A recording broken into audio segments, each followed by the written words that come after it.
Convido você a abrir sua Bíblia, por favor. Romanos, capítulo 5.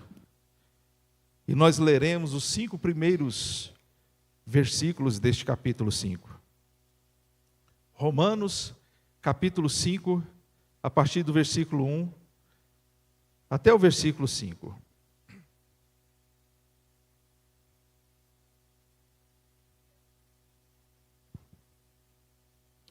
Justificados, pois, mediante a fé, temos paz com Deus, por meio de nosso Senhor Jesus Cristo, pelo qual obtivemos também acesso pela fé a esta graça, na qual estamos firmes e nos gloriamos na esperança da glória de Deus. E não somente isso, mas também nos gloriamos nas tribulações, sabendo que a tribulação produz perseverança, a perseverança produz experiência, e a experiência produz esperança. Ora, a esperança não nos deixa decepcionados ou confundidos, conforme algumas versões, porque o amor de Deus é derramado em nosso coração pelo Espírito Santo que nos foi dado, que nos foi entregue, ou outorgado, conforme outras versões. Mais uma vez eu peço que você baixe sua cabeça e feche seus olhos. Peça para Deus continuar ministrando na sua vida e no seu coração, neste momento da palavra.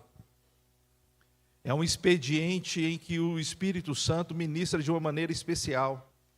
Ele usa das orações, ele usa do louvor, ele usa de todo o ato litúrgico, desde quando começamos este culto, mas especialmente ele usa a palavra que é a voz de Deus sussurrada em nosso espírito. Então peça que o Senhor venha ao encontro daquilo que você nessa noite veio buscar na casa dele. Senhor, em nome de Jesus, eis que estamos aqui, ó Pai Celestial, estamos aqui porque amamos o Senhor, estamos aqui, ó Pai Celestial, porque amamos congregar e amamos, ó Deus, adorar o Senhor em espírito e em verdade, com cânticos, com orações, com louvor, com gratidão no nosso coração. Estamos aqui também, ó Pai Celestial, porque amamos o ensino que o Senhor ministra em nossas vidas por meio da exposição bíblica. E este é o momento, ó Pai, em que o Senhor usará do período do sermão para ministrar poderosamente em nossas vidas e em nossos corações. Então vem, ó Deus, ao nosso encontro. Vem, Espírito Santo, tocar, quebrantar, abrir a nossa mente, tocar no nosso coração também, Senhor, preparar todo o terreno, ó Pai, para que uma divina semente seja semeada, plantada profundamente em nossa alma. Que o Teu nome seja glorificado, que percebamos, ó Deus, a voz do Senhor falando conosco, que sintamos, ó Deus, a glória do Senhor neste lugar como a Shekinah manifesta em nossas vidas. Em nome de Jesus, aleluia, amém e amém. Queridos, nós vivemos em uma geração marcada pela perda da esperança. Nunca houve tanto acesso à informação, conforto e tecnologia, mas também nunca se falou tanto em ansiedade, depressão, vazio e desesperança. A sociedade experimenta aquilo que Rubem Amorese chamou de síndrome do escorpião. Rubem Amorese escreveu um livro chamado Igreja e Sociedade, e no seu primeiro capítulo ele intitula Síndrome do Escorpião, e ele conta uma pequena história, uma fábula. Ele diz que o escorpião, quando acuado pelos problemas ou então pelo perigo iminente, ameaçado de alguma maneira, ele vai se escondendo no canto da parede, e aquilo vai gerando um estresse, de tal maneira que ele vai enrijecendo, vai se desidratando, e vai encurvando diante daquele perigo. E na sua curvatura, então a cauda começa a chegar próximo da cabeça, e o ferrão da sua cauda entra, dá uma picada na sua própria cabeça, inoculando o veneno mortal. E Rubem Amorese chama, portanto, a síndrome do escorpião, essa geração ou essa sociedade que vive essa crise de esperança, que entra num estado de desespero, de ansiedade, de depressão, de angústia, de aflição, ao ponto desse estresse fazer a carne tremer, o coração palpitar, o sono sumir, a alegria desvanecer. É como se estivesse inoculando um veneno em sua própria alma.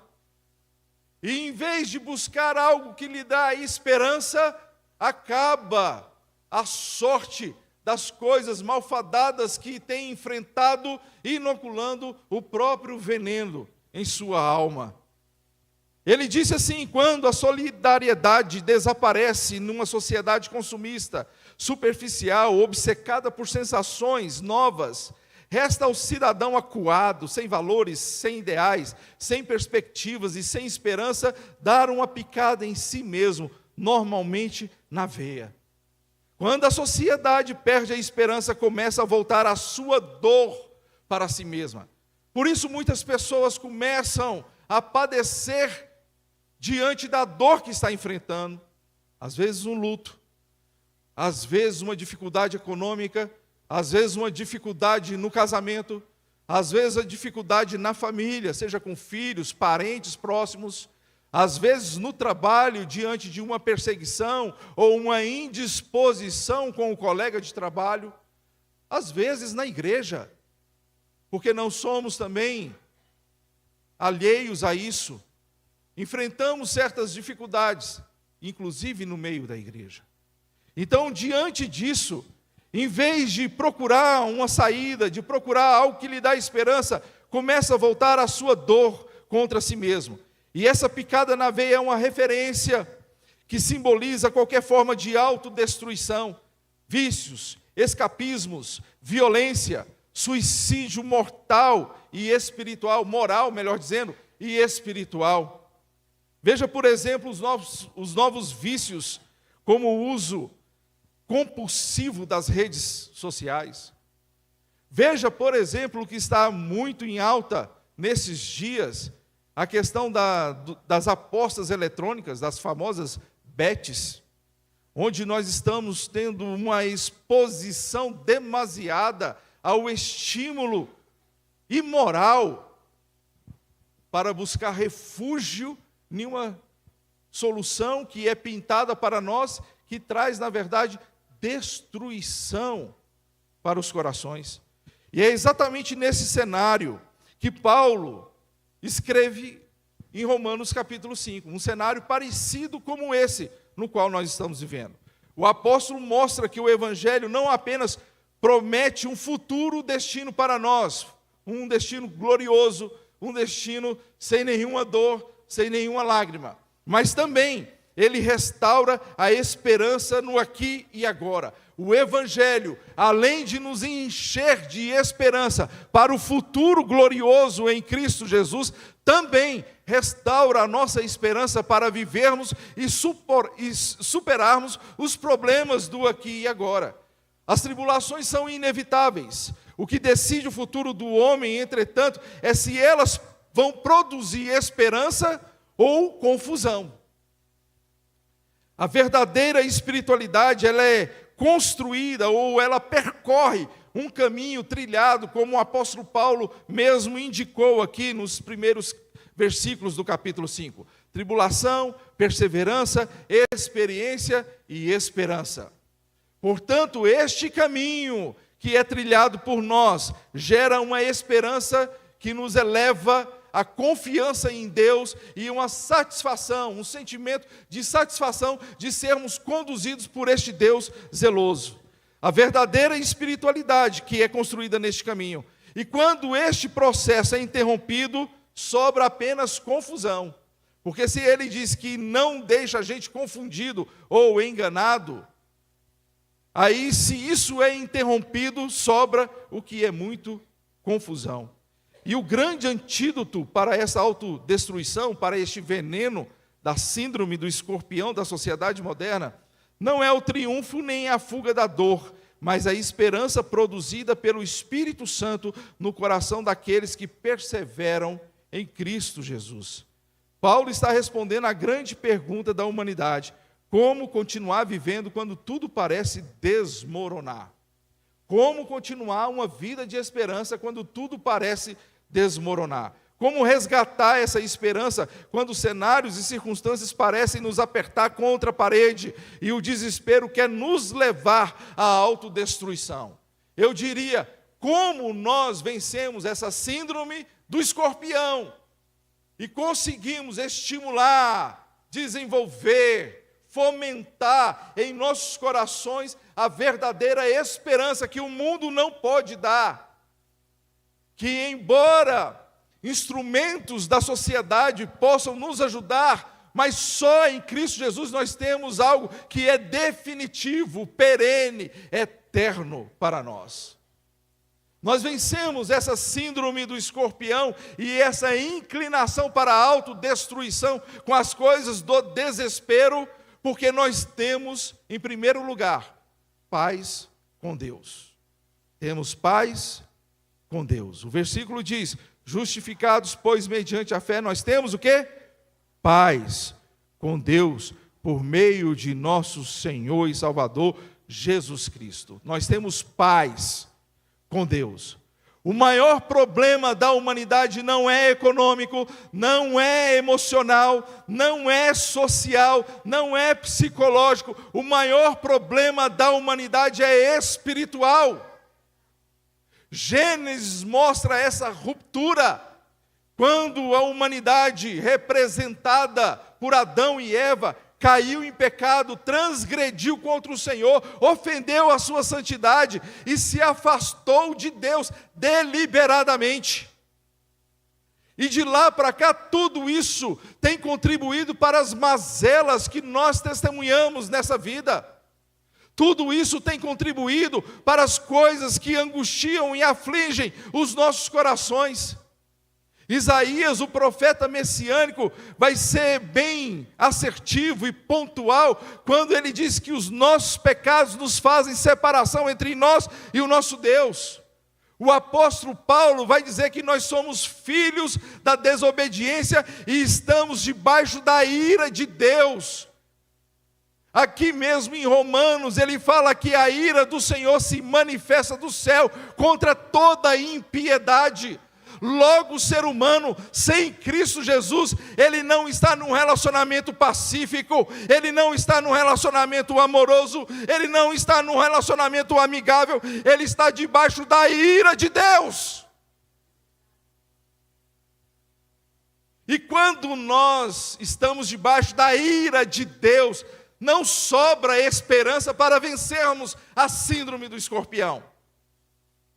Mas graças a Deus, por Jesus Cristo, Senhor e Salvador, o Filho do Deus vivo, que veio e habitou entre nós cheio de graça, cheio de unção, de amor, veio e restaurou a nossa amizade com Deus. Ele nos deu agora, nele mesmo, a amizade em Cristo Jesus com o Pai, o Filho e o Espírito Santo.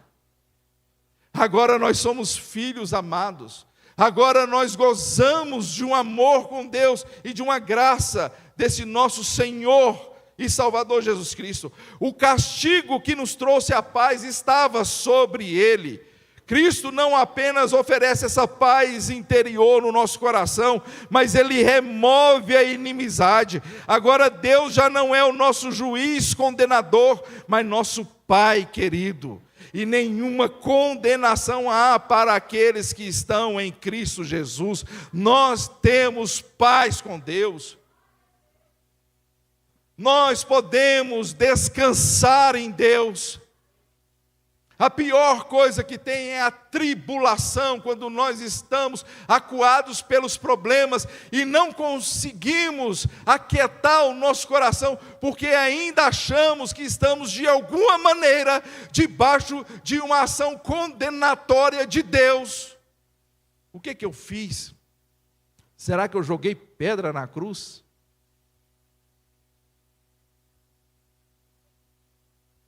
Inevitavelmente, quando nós enfrentamos alguma dificuldade, nós achamos que em algum momento de nossas vidas estamos em pecado.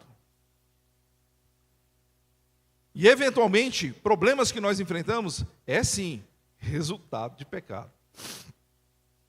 Mas nem sempre é. Porque existe uma ação poderosa de Deus, cujo propósito é nos aperfeiçoar em Cristo Jesus. E ainda que seja, o Senhor não coloca a mão dele de uma maneira que está com ira para destruição, ao contrário. Ao contrário. Toda manifestação da justiça de Deus para o ímpio é ira, que pode levar à destruição. Mas para o Filho de Deus é disciplina que leva à restauração. Que leva a ter essa paz que excede todo entendimento. Este amor que vem em nossos corações e que nos envolve nele mesmo. E ele diz: eu estou com você, ainda que você esteja passando no vale da sombra da morte. Você não tem o que temer, porque eu estou com você. Seja forte e corajoso, porque eu estou contigo. Ou quando os midianitas estão apertando e roubando os israelitas, ele chega para Gideão e fala: o Senhor é contigo, homem valente. Por quê? Porque nós temos paz com Deus. Só quem tem paz goza dessa presença maravilhosa com o Senhor, com o Pai, o Filho e o Espírito Santo. Em segundo lugar, nós vencemos a síndrome do escorpião, porque em primeiro nós temos paz com Deus, em segundo nós temos acesso à graça de Deus. O versículo 2 fala que por intermédio de quem obtivemos igualmente acesso pela fé a essa graça na qual estamos firmes. E aqui é importante a gente notar que a palavra acesso aqui não é um acesso temporário. Na construção do argumento aqui é um acesso no qual nós estamos firmes, é um acesso permanente, é uma inserção na presença do Rei dos Reis, Senhor dos Senhores.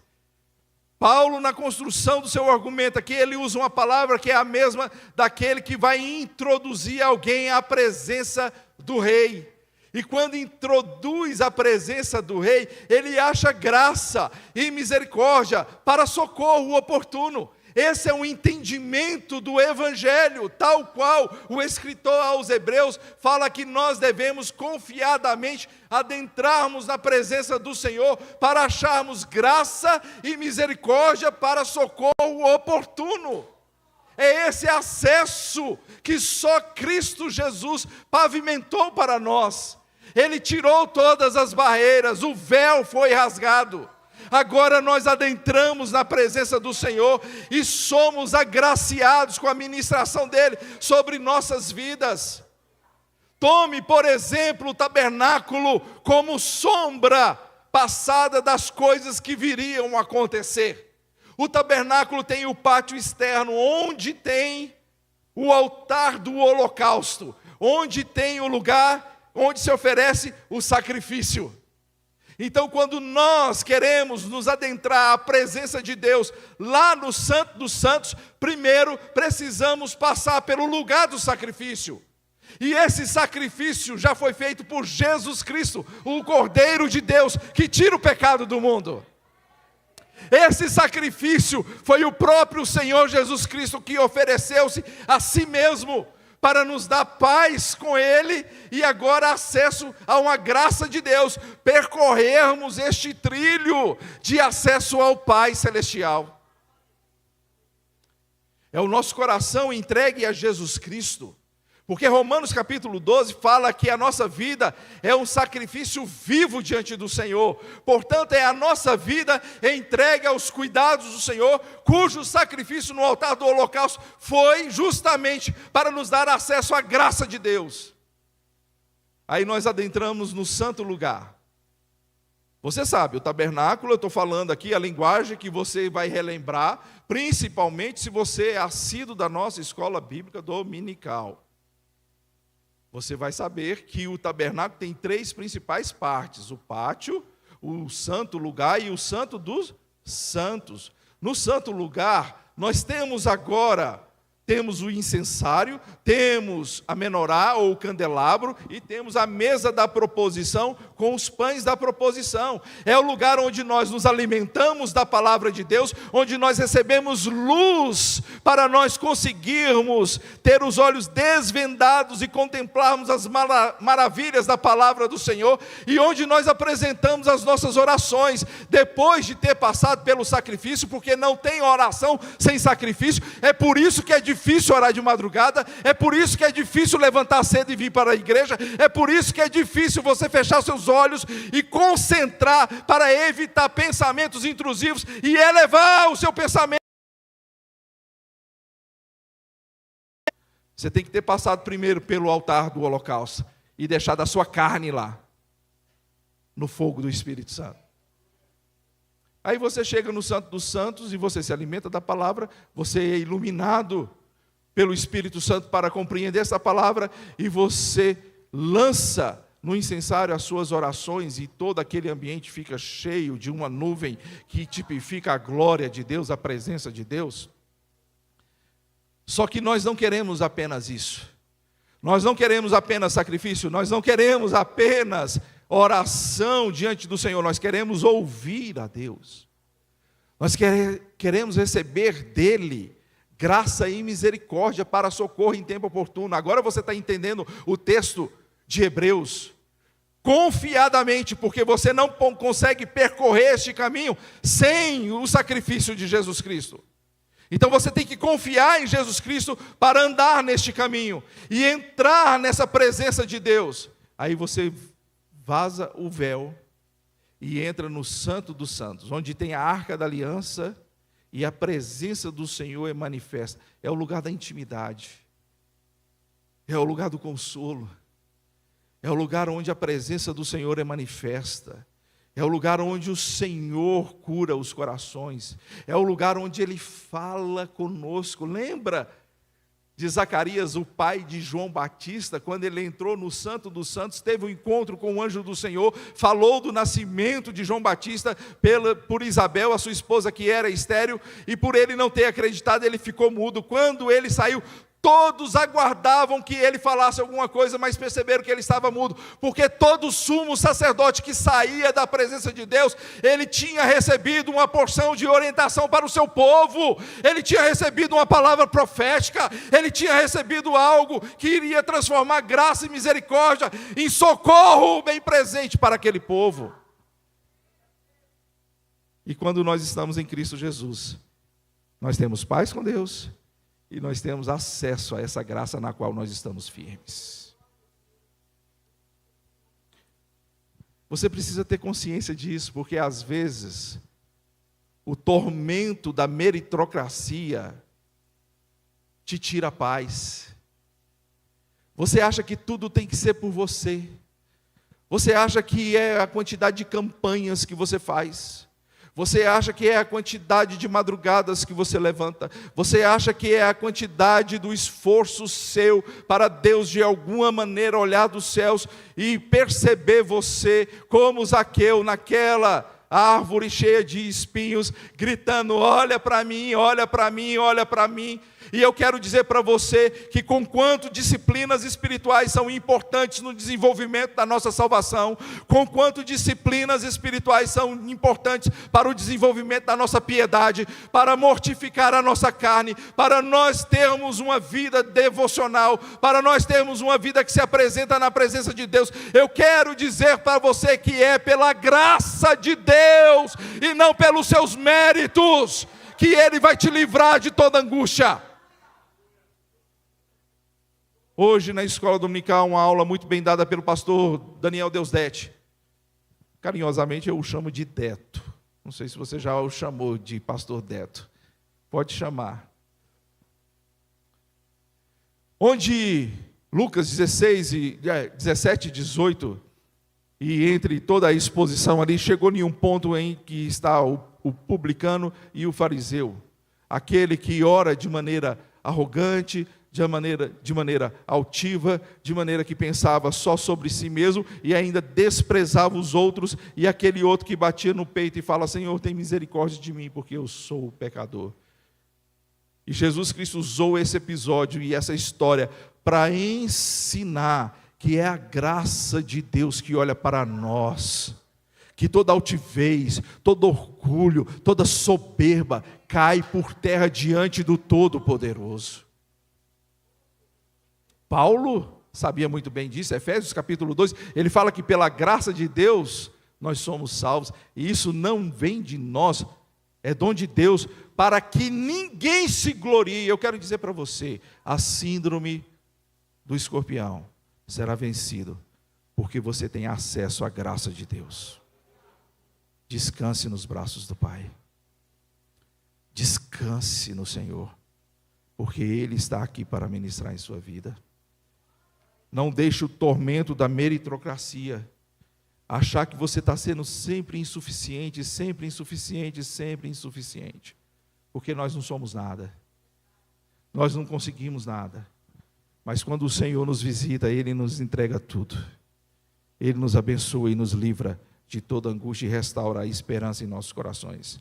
Em terceiro lugar, nós vencemos a síndrome do escorpião, porque temos paz, porque temos acesso à graça de Deus e porque nós temos a glória de Deus em nós. Ainda no versículo 2 fala que nós nos gloriamos na esperança da glória de Deus. O homem foi criado para refletir essa glória divina. Sabemos que o pecado destruiu essa imagem, mas Cristo iniciou a sua restauração. Existe uma glória futura, quando veremos Cristo e seremos semelhantes a Ele, mas existe também uma glória presente, o Espírito Santo transformando o cristão, onde nós somos transformados de glória em glória, conforme Paulo aos Coríntios. A esperança cristã não é só um otimismo, é a certeza de que Deus já começou em nós aquilo que terminará na eternidade. Porque a boa obra que o Senhor começou em nós, Ele mesmo termina. E como Ele termina isso? Com a ação do Espírito Santo que habita em nós. Um pouquinho mais à frente, no capítulo 8, nós vamos ver Paulo argumentando exatamente sobre a presença do Espírito Santo em nossas vidas, habitando em nós, nos ensinando a orar, nos ensinando a caminhar na presença dEle, nos capacitando à obediência, nos capacitando ao discernimento das coisas que nos cercam e a enxergarmos aquilo que está além dos nossos olhos físicos. Uma promessa de Deus para ser cumprida em nossas vidas. Jesus Cristo falou assim: é necessário que eu vá, para que eu envie o Espírito Santo, e Ele chegará em vocês e ensinará todas as coisas que eu tenho dito para vocês. O Espírito Santo nos ensina essa palavra, o Espírito Santo nos aproxima de Deus, o Espírito Santo nos aproxima do Senhor, cada vez mais, e com a sua palavra, habitando ricamente no nosso coração, e nós andamos de glória em glória, de virtude em virtude, andamos sendo aperfeiçoados por quem? Pelo Espírito Santo de Deus. Ah, meus irmãos, saiba que a cruz, ela não é um ponto final. A cruz, ela vai transformar sofrimento em maturidade. O caráter aprovado vai fortalecer a nossa esperança. Essa perseverança que vai produzir esse caráter aprovado começa lá na tribulação, mas não é a tribulação o início de todas as coisas. A tribulação, ela é a porta de entrada para nos conduzir até uma esperança que é cheia da presença de Deus e da glória de Cristo.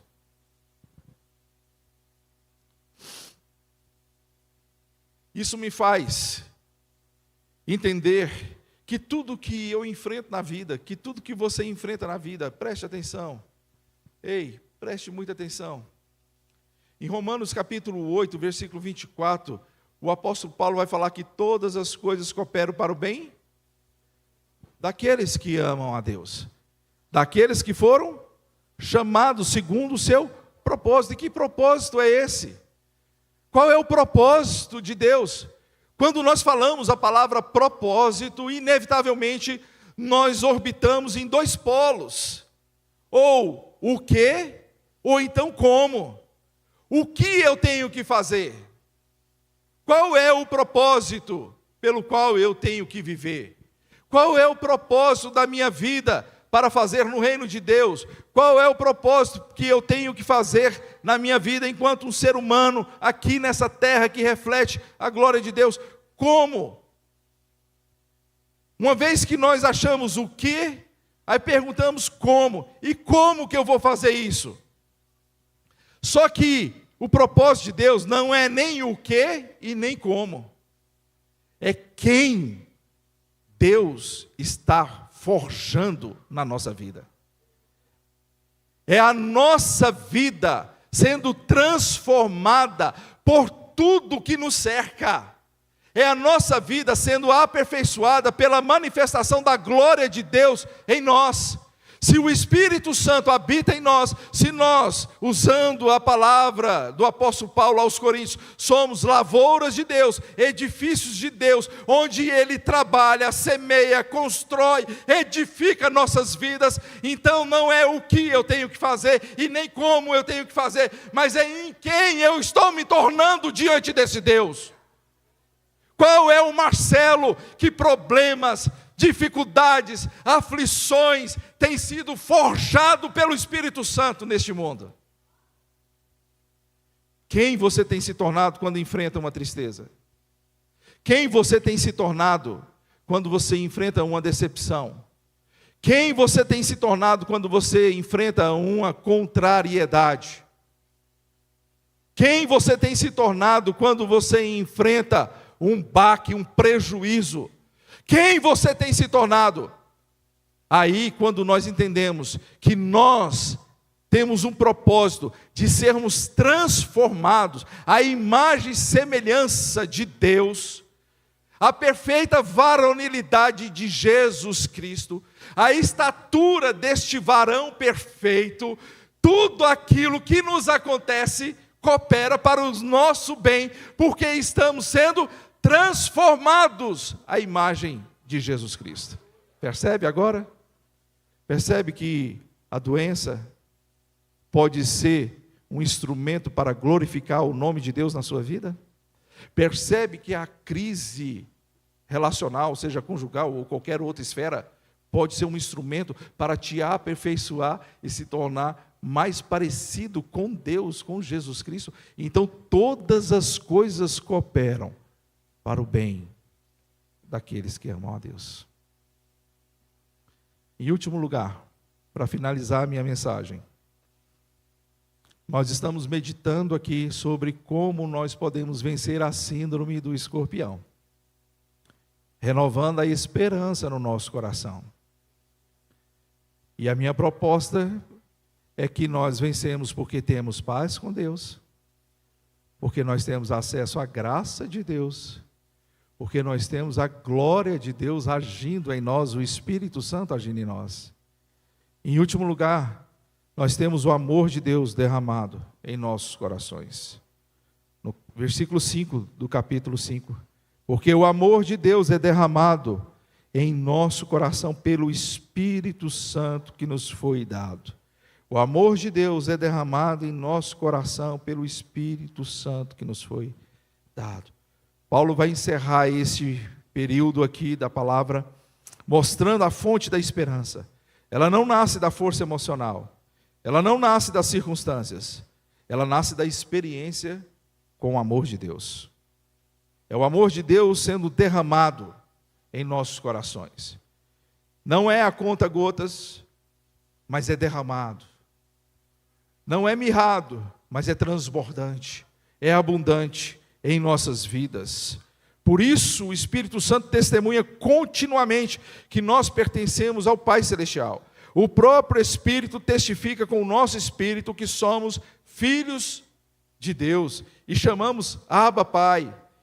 Por isso que o apóstolo Paulo vai encerrar principalmente o capítulo 8 em uma linha argumentativa desse amor sendo derramado em nossos corações de uma maneira efusiva, graciosa, e que não pode ser impedida por nada neste mundo, quer seja natural ou espiritual. Ei, olha aqui para mim, Porque nós precisamos consolidar, confirmar a nossa fé nesses dois polos e nesses dois aspectos, no objetivo e no subjetivo. Preste atenção, porque de uma maneira ou outra, nós precisamos sentir, experimentar o amor de Deus. Nós precisamos experimentar a boa, perfeita e agradável vontade de Deus, conquanto nós não podemos ser reféns das nossas emoções, nem dos nossos sentimentos. Um dia eu estou bem, um dia eu estou mal, um dia eu estou alegre, outro dia eu estou triste, um dia eu estou muito esperançoso, outro dia eu estou meio desesperado. Então não é nessa oscilação que o amor de Deus é derramado no nosso coração, não é apenas nisso. Ele provou o seu amor para conosco na cruz do Calvário. Aí vem a maneira objetiva. Porque se na maneira subjetiva eu fico ao sabor das oscilações emocionais, do aspecto objetivo eu tenho os pés firmados na rocha que é Jesus Cristo. Eu tenho os pés firmados na palavra do Senhor que fala, aqui mesmo no capítulo 5, no versículo 8, vai dizer: mas Deus prova o seu próprio amor para conosco, pelo fato de Cristo ter morrido por nós, quando ainda éramos pecadores. Deus provou o amor dele para conosco, não quando nós nos alegramos, não quando nós louvamos e adoramos, quando nós estamos felizes. Esse momento é o momento que nós sentimos o amor de Deus, mas a prova do amor de Deus é objetiva, foi na cruz do Calvário, está provado. Ninguém pode tirar isso de você. O amor de Deus está cravado no seu coração, está no sangue de Jesus e está derramado na sua vida em nome dele.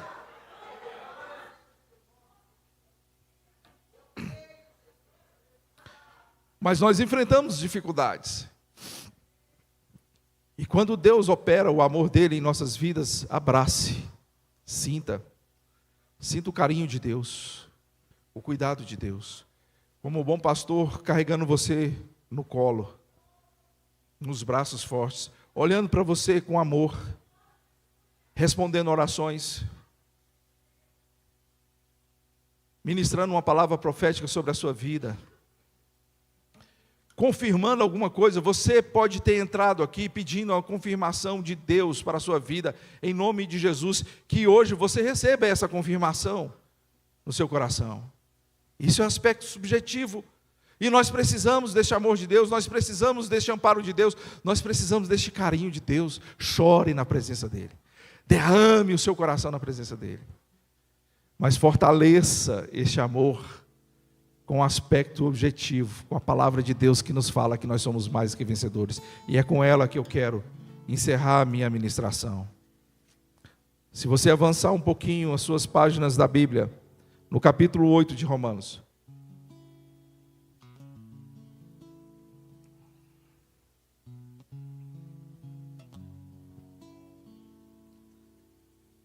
E o texto é um pouco longo, e eu peço que você, em nome de Jesus, acompanhe o raciocínio dessa leitura. Está no versículo 26 em diante. Capítulo 8 de Romanos, no versículo 26 em diante. Da mesma maneira, também o Espírito nos ajuda em nossa fraqueza. Porque não sabemos orar como convém, mas o Espírito intercede por nós com gemidos inexprimíveis. E aquele que sonda os corações, e Ele está aqui sondando a minha e a sua vida, o meu e o seu coração.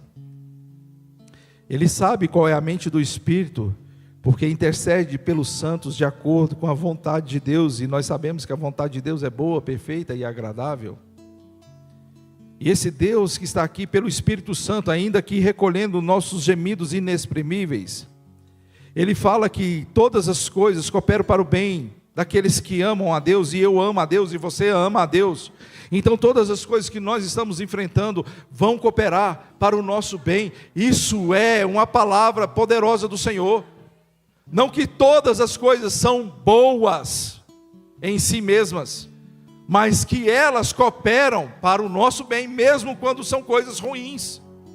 daqueles que são chamados segundo o seu propósito, pois aqueles que Deus de antemão conheceu, também predestinou para serem conformes à imagem do seu Filho, ou seja, Ele nos chamou aqui, para sermos a imagem do seu Filho, a fim de que Ele seja o primogênito entre muitos irmãos, e aos que predestinou também chamou, aos que chamou também justificou, aos que justificou também glorificou. E quando nós estamos cheios deste amor de Deus, dessa paz que excede todo entendimento, desse acesso à graça de Deus, da glória de Deus em nossas vidas, vem o que acontece no versículo 31 em diante.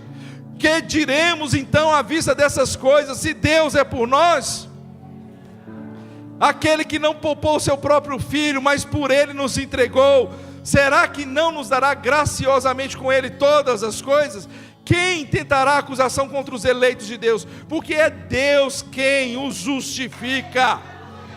Quem os condenará? É Cristo quem morreu, ou melhor, ressuscitou, está à direita de Deus e intercede por nós. E quem nos separará do amor de Deus?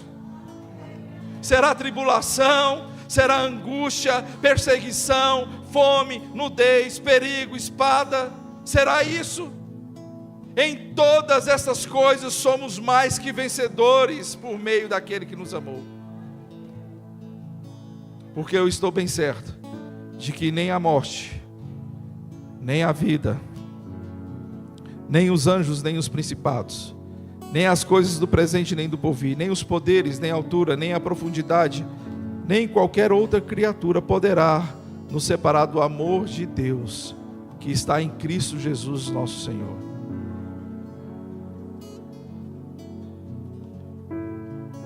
E o Espírito Santo está aqui para derramar este amor em nossas vidas. E eu gostaria que você ficasse em pé, onde você